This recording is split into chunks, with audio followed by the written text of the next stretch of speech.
మధుశ్రీ మీరు చాలా రోజులు దుబాయ్ లో ఉన్నారు. అవును. నాకు తెలిసి దుబాయ్ లోనే మీరు స్టార్ట్ చేస్తారు అనుకోండి ఈ గెటప్ అంతా. ఎస్. సో దుబాయ్ లో గెటప్ ఎందుకు వచ్చింది, స్టార్ట్ చేయాలని ఎందుకు ఆ గెటప్ వేయాల్సి వచ్చింది?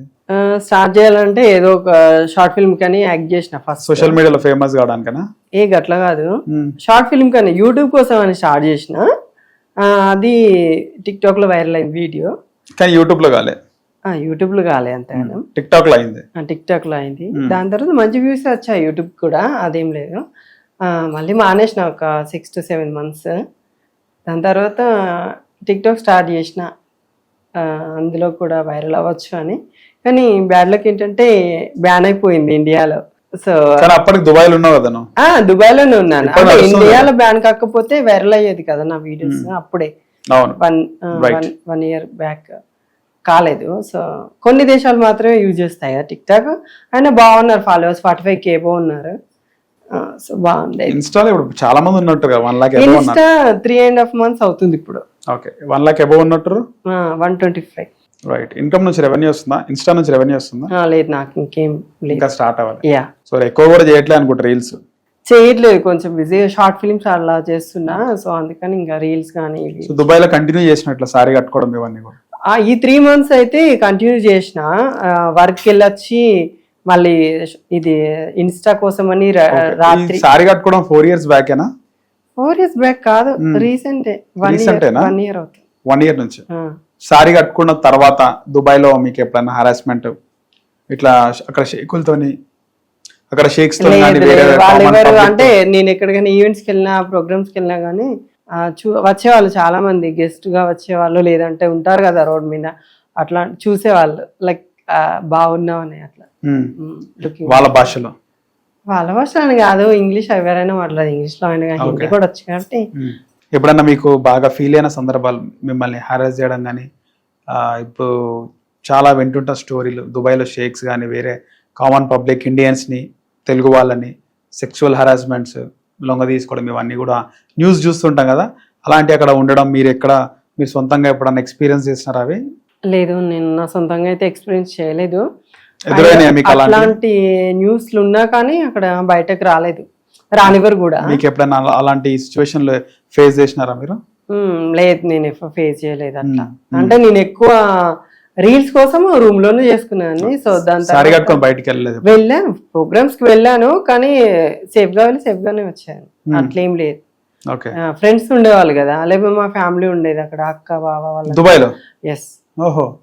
వాళ్ళతో వెళ్ళి అయితే దుబాయ్ అంటే వాళ్ళే లేదు, నేను వెళ్ళాక వాళ్ళు వచ్చారు. ఎంతమంది ఉంటుండే రూమ్ లో? అక్కడ రూమ్ లో అన్నయ్య నేను ఉంటుండే, మా అన్నయ్య నేను, ఇంకా వేరే ఫ్రెండ్.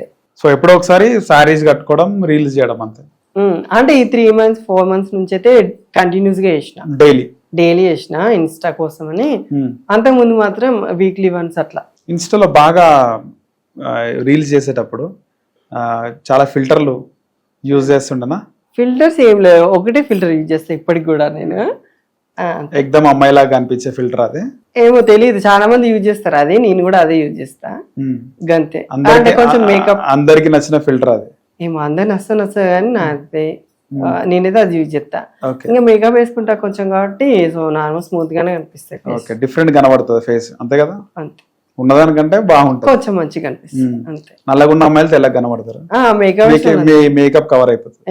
దుబాయ్ లో మీ ఫ్యామిలీ మెంబర్స్ ఇంకా అక్క బావ కాకుండా మదర్, వాళ్ళ అమ్మ ఇక్కడే ఉండే, అన్న ఉండే, అండ్ మా బావ అక్క వాళ్ళు అక్కడే ఉంటారు. ఎట్లా యాక్సెప్ట్ చేసారు మీ పేరెంట్స్ కానీ, లేకపోతే మీ ఫ్యామిలీ మెంబర్స్ కానీ? ఇట్లా శారీ కట్టుకుంటా నేను అంటే చెప్తే ఊరుకుంటారా? ఊరుకోరు కదా. ఎవరు యాక్సెప్ట్ చేస్తారా? ఎవరైనా శారీ కట్టుకుని తిరుగుతా అంటే లేదు, యాక్సెప్ట్ చేయరు. ఫస్ట్ తిట్టడం అంటే అట్లా కాదు కానీ, ఎందుకులే మనకు, కానీ వర్క్ చేసుకుంటున్నావా, జాబ్ చేసుకుంటున్నావా, చేసేసుకో జాబ్. మనకి ఈ ఫీల్డ్ కుదరది, మళ్ళీ బాగా టైం పడుతుంది. అంటే తెలిసిందే కదా ఇప్పుడు సోషల్ మీడియాలో ఎట్లుందో, ఇన్ని కామెంట్స్ వస్తాయి. అండ్ రిలేషన్స్ లో కానీ, ఫ్రెండ్స్ కానీ ఇంకా అట్లా ఉంటారు కదా, ఎందుకు అవన్నీ అవసరమా, జాబ్ చేసుకుంటున్నావు కదా మంచిగా చేసుకో, ఇది అద్దులే అని అన్నింటి. ఫస్ట్ ఎవరు గట్టిగా తిట్టలేదా ఇంట్లో? గట్టిగా ఆ ఛాన్స్ నేను ఇయ్యలేదు, ఇంకా నేను ఎక్స్ప్లెయిన్ చేసిన కాబట్టి ఇంకా ఏమన్నా అవసరం లేదు రాబోయే మనకని.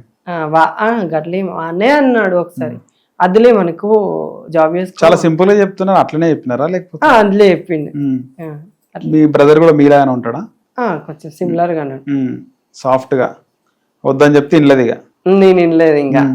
నాకుంది ఫ్యాషన్, నేను మెయింటైన్ చేస్తా. ఓకే సక్సెస్ కాకపోతే వదిలేస్తా, ఫేమ్ రాకపోతే వదిలేస్తా, అన్ని డిలీట్ చేసి పడేస్తా. ఒకవేళ ఫేమ్ వచ్చింది అనుకో కంటిన్యూ చేస్తా, నన్ను డిస్టర్బ్ చేయొద్దా అని చెప్పిన. సరే విన్నాడు అంతే. చెప్పాను నేను ఇంత టైం ఇవ్వనా, కానీ ఫేమ్ రాలేదు అనుకో ఇప్పుడు ఏమి 3 months 4 months కింద 1 year కింద స్టార్ట్ చేసినారు, ఇప్పుడు ఏమంటున్నారు? ఇప్పుడు ఏం లేదు సైలెంట్ అని చూస్తున్నారా సక్సెస్ అవుతావా లేదా? స్టిల్ అంటే ఫేమ్ అంటే ఇన్స్టాలో సోషల్ మీడియాలో వచ్చింది కానీ రియల్ లైఫ్ లో కావాలి కదా. నాకంటూ ఏదైనా స్క్రీన్ లో కనిపించినప్పుడు అది సక్సెస్ అన్నది. అది సక్సెస్. సో ఇన్స్టాగ్రామ్ ముఖ్యంగా సోషల్ మీడియా నేను చేసేది అంటే ఇంత కష్టపడే ఎందుకంటే మా వాళ్ళకి చెప్పిన కాబట్టి.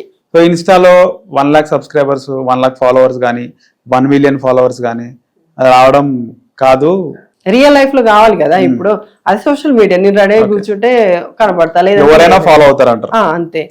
ఇప్పుడు చాలా మంది ఉన్నారు కదా అట్లా సింపుల్ గా రీల్స్ చేసి ఫాలోవర్స్ సంపాదించుకున్న వాళ్ళు చాలా మంది ఉన్నారు. చాలా మంది దాని వల్ల కెరీర్ కి ఏం ఉపయోగం ఉండదు, వాళ్ళకి ఏం ఉపయోగం ఉండదు. కానీ నాకు అనిపిస్తుంది చెప్పలేం కొంత అంతే. అంటే వాళ్ళందరికంటే కొంచెం డిఫరెంట్ గా నేను యూనిక్ గా ట్రై చేసిన కాబట్టి మేబీ ఏదైనా ఛాన్సెస్ నేను స్క్రీన్ లో కనిపించాలి ఫస్ట్ ఆఫ్ ఆల్. సో అప్పుడు ఇంకా మా వాళ్ళకి చెప్పింది నేను నిజం చేసిన అనిపిస్తుంది, దానికోసం ట్రై. నువ్వు మగపిల్లనివి ఇట్లా లేడీ గెటప్ వేసుకుంటారు, పెళ్లి అయ్యటం నీ పెళ్లి కాదు, ఎవరి సంబంధం పెళ్లి సంబంధం అన్నారా ఇంట్లో? అంటారుగా. ఏమనిపించింది అప్పుడు? చూద్దాంలే అప్పటి వరకు చేసుకుని అంటే నాకు అనిపించేది ఏంటంటే అంటే మీకు లేకపోయినా ఇంట్లో పేరెంట్స్ కుంటారు కదా అబ్బాయికి పెళ్లి కావాలని ఉంటది మరి. అట్లా అంటే ఇంకా మస్తు మంది ఉన్నారు కదా, ఓ కోట్ల ఆస్తి ఉండి పెళ్లి చేసిన తర్వాత విడిపోయిన వాళ్ళు నచ్చక వాళ్ళని ఏమంటారు ఇంకా. అంటే కొంచెం ఎవరిని పరిస్థితిని బట్టి వాళ్ళు నాన్న మాట్లాడుతూనే ఉంటారు అట్లా. మధుశ్రీకి ట్రాన్స్జెండర్ లక్షణాలు ఉన్నాయి, మధుశ్రీ అబ్బాయి కాదు ట్రాన్స్జెండర్ అని అనే వాళ్ళకి ఏం చెప్తావు? అదే అనుకునే వాళ్ళకైనా క్లారిటీ ఇస్తుంది కదా. ఇంకా ఎందుకంటే గెటప్ వేసిన తర్వాత నాకు అర్థమైంది ఎన్ని మాటలు అంటే. ఒకరు మాట్లాడాలన్నా కానీ సీక్రెట్ గా మాట్లాడుతూ అంటారు కానీ 10 మందిలో లైక్ బాయ్స్ వెళ్ళినట్టు మాట్లాడినట్టు అట్లా బయటకు తిరగడం అట్లా రారు. ఇప్పటికీ నా పట్ల అట్లే ప్రవర్తిస్తారు కాబట్టి చాలా గెటప్ లేకపోయినా కానీ ఏమంటారు, పిలువరు ఎక్కడికి? పిలవడం కానీ ఫస్ట్ ఆఫ్ ఆల్ నేను రెస్పాండ్ అందరూ అబ్బాయిలు కలిసినట్టు మీరు మీతో కలవరు అంతేనా? ఎందుకంటే వీడియో చేస్తాను కదా, సో అందుకని కొంచెం అది తేడా చూపిస్తారా? చూపిస్తారు. ఏమనిపిస్తుంది అప్పుడు? ఏమనిపించేది నేనేమన్నా గాలి నిలిచాను. నన్ను నేను ఎప్పుడు తక్కువ అంచనా. ఉన్నారా నీకు ఫ్రెండ్స్ ఉన్నారా? అబ్బాయిలో ఫ్రెండ్స్ ఉన్నారా? కొంతమంది ఉన్నారు. ఓకే, ఇప్పుడు హైదరాబాద్ లో ఉన్నారా ఎవరైనా? ఉన్నారు. అరవింద్ అని. బాగుంటారా? దూరం ఉంటారా? బాగుంటారు వాళ్ళు. నేను ఏంటో తెలుసు కాబట్టి వాళ్ళకి నేను ఎంత కష్టపడుతుందో తెలుసు కాబట్టి వాళ్ళు మంచిగా ఉంటారు. ఇక మిగతా తెలియని వెజిటబుల్స్ నేనేం పట్టించు. ఇంట్లో అమ్మ ఎప్పుడైనా ఏడ్చిందా గెటప్ వేసుకున్న తర్వాత? ఎందుకు ఏడవడం ఎందుకు, నేనేం తప్పని చేయను. ఏంద్రా ఇట్లా తయారవుతున్నాను నేను అంటే పని పాట లేకుండా ఇట్లా వేసుకొని తిరిగితే లైక్ ఇంట్లో వాళ్ళని పట్టించుకోకుండా ఉంటే మేబీ బాధపడచ్చు, దానికి రీజన్ ఉంటుంది, నేను ఒప్పుకుంటా. అట్లా కాదు కదా, ఫస్ట్ నా ఫ్యామిలీ, దాని తర్వాత నేను చేసే పని, దాని తర్వాత నాకు ఇష్టమైంది ఇది. చుట్టాలు ఎప్పుడన్నా తిట్టినప్పుడు మీ అమ్మతో మాట్లాడడం, అమ్మ బాధపడడం? ఎవరు చుట్టాలు మాకు అంతా లేరు. మేబీ ఒకరిద్దరు ఉంటుంటే ఉంటే వాళ్ళ లైఫ్ లోకి మేము ఎంటర్ అవ్వము, మా లైఫ్ లోకి వాళ్ళు ఎంటర్ అవ్వద్దంటాం అంతే. సో సమాధానం నీ సక్సెస్ తో ఇద్దాం అనుకుంటున్నాను. ఆఫ్ కోర్స్ అందరికి, అంటే అందరికని కాదు, మా అమ్మకి మా అన్నయ్యకి అంతే.